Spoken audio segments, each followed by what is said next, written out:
So I actually saw this trend this morning. It was books that I will take absolutely no criticism over, and I am definitely down for this one because I know that I like or I thoroughly enjoy some books that I've heard people say, it just wasn't for me. Good, it wasn't for you, but it was for me. So I got like 7 books I'm gonna do myself. The first one is one that nobody talks about unless you're a Christopher Moore fan. I am a huge Christopher Moore fan. He's very, very funny, and I love what he writes. But one of the books that he wrote was Lamb. Lamb is the untold story of Jesus. So it is told by Jesus's best friend, Biff. And this is a satire. This is comical, but at the same time, it's so spiritually touching. It's actually wonderful because I read this, I think I was in my late teens. And at the time, I was transitioning from being a Christian to becoming a Buddhist, which I am now. And this book really brought some like wonderful religious insight because like in this book, this is the missing years of Jesus that aren't in the Bible. So it's like, and I forgot how old to 30.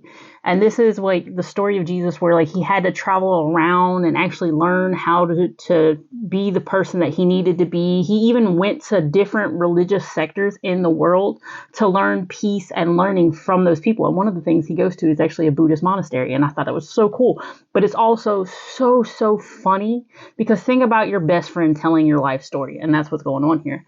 And like it's hilarious. And I don't care what anybody says. This is my favorite book. And I don't think anybody could say anything bad about it. And if you do, keep yourself because I don't care. So the next book we have, everyone's reading this right now. I actually read this last year, which is One Dark Window. I absolutely love the magic of One Dark Window.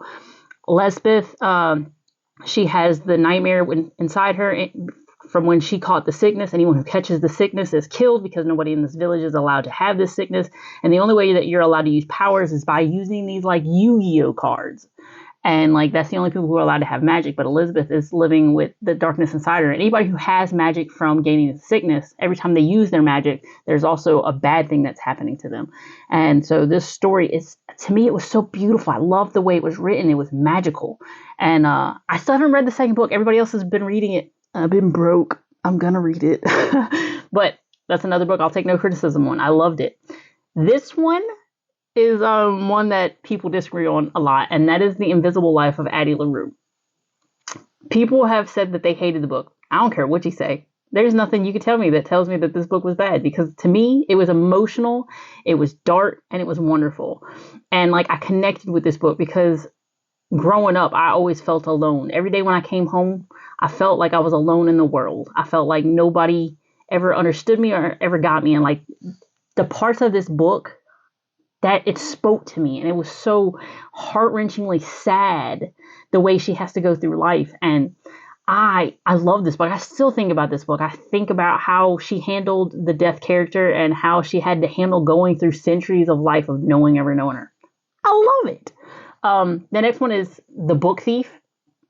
The Book Thief is based in the eradication time of the Jewish people and during that war, and this one little girl and how death is watching over her.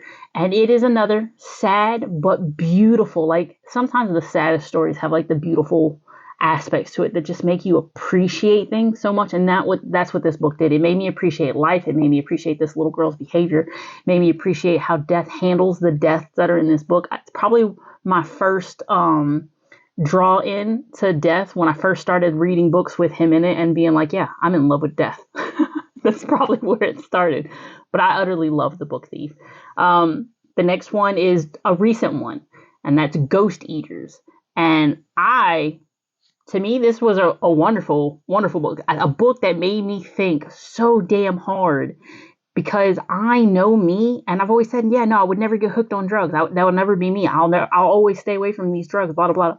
If someone offered me Ghost, there's a high probability I might have been it. If someone told me that I could see my dad again, I can't say that I wouldn't do the same things the main character in this book did. I would be like, no. I would fall down the same damn wormhole she did and be terrorized, and fucking everything that she dealt with, I probably would have gone through the same things. But if you told me I could see my dad again, I'd probably do it. And it made me think. And I love that about this book. And I love the way the story played out and the way the author read it. Nobody could tell me anything bad about it. We could debate for ages, and you'll never get me to agree.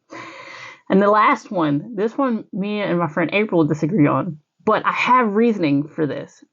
So I binge watched Fleabag. I was in love with the TV show Fleabag. If you haven't seen it, I recommend it, mainly for the girlies who like romance.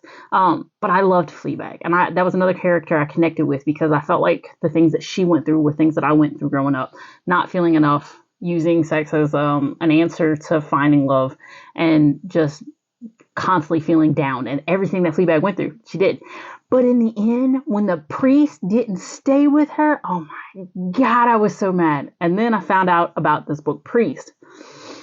Oh, he made all the holes that Fleabag left behind. He filled them all. He was wonderful. Everything he did, the way he handled things. Oh, I love Priest, and nobody can tell me different. I understand Poppy was toxic. I get it. She was a little manipulative. He was a little manipulative too. Can't tell me nothing bad about Priest. That's my man. That's my boo boo. I loved Priest. Oh, look, my heart rate went up talking about it. Can't do that. Stop it. But those are my books that I will accept no criticism over. You can debate me forever. We can go back and forth forever. Can't tell me nothing bad about these books.